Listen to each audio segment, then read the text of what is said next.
Isang mapalang araw na naman po sa ating lahat. Ayun, napag-isipan ko lang ngayong araw na medyo makulimlim ang panahon.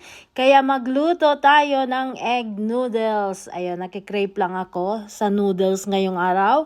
Kaya, instant nakakain ako ng instant, yung nabibili sa grocery. Napag-isipan ko na lang na magluto ng egg noodles. Ayun, nakikita nyo naman. Simple lang ang paraan sa pagluluto. Ayun. Naghalo lang ako ng napakaraming carrots. At meron din tayong yung bok choy dyan. Ginisa ko lang siya, syempre. Meron tayong bawang, sibuyas, at maraming paminta. Gustong-gusto ko yun na medyo maanghang-anghang konti, pero sa natural na paraan, yung sa paminta lang na maanghang. Diyan, ginisa ko lang yung karne natin. Nilagyan ko din yung sausage na hiniwa-hiwa ko dyan. At hinalo-halo ko lang siya.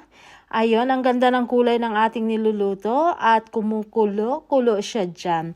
Kaya ang gandang pagmasdan pag ganito.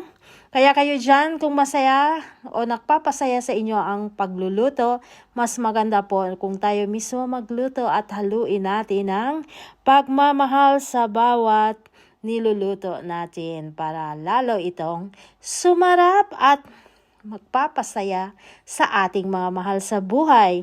Kaya enjoy lang mamaya at luto na itong ating niluluto. Kaya kung gusto nyong gayahin, simple lang at makikita nyo laman lahat ang hinalo-halo ko lang dyan. Kaya kung kagaya ko, gusto nyo din kumain ng egg noodles, tara na sa kusina at mag-enjoy sa pagluluto.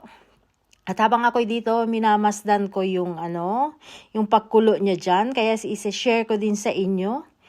Ang nagpapasaya sa akin sa araw-araw ang pagluluto. Lalo na kung ang mahal ko ay natutuwa sa aking mga niluluto. Kaya keep inspired lang, kagaya ko, at maging masaya lagi. Bye!